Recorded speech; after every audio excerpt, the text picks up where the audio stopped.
chosen in him. So when he was raised, we were raised together with him. So Jesus' resurrection, which happened 2,000 years ago more, happened with us in him. Though we are not yet born, but in the spirit we are raised with him. We raised together with him, and the Bible says, and made us sit together in the heavenly places in Christ Jesus. So when Christ was ascended and sat at the right hand of the Father in the heavenly places to rule, we ascended with him in the spirit, in his loins, because we are in him by predestination. So we sat with him in the heavenly places. We sat with him in the heavenly places, and the Bible says that in the ages to come he might show the exceeding riches of his grace and his kindness toward us in Christ Jesus. So now, in this dispensation, now what happened in Christ now is revealed to us. Actually, our redemption and predestination and election happened actually before, and now it is revealed to us by the Spirit.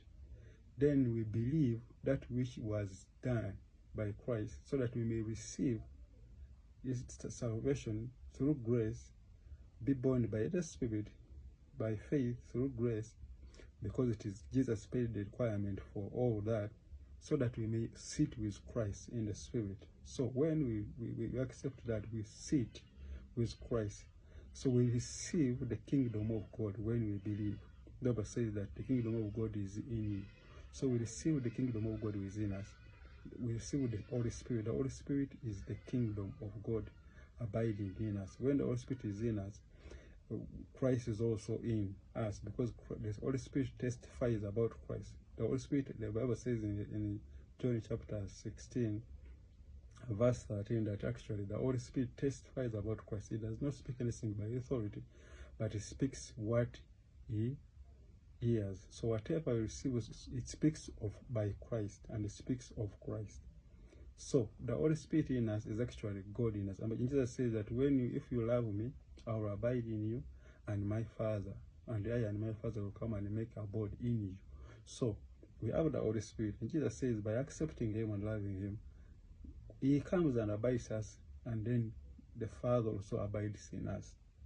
So by Christ abiding in us, and the Father and the Holy Spirit, then we have the kingdom of God within us.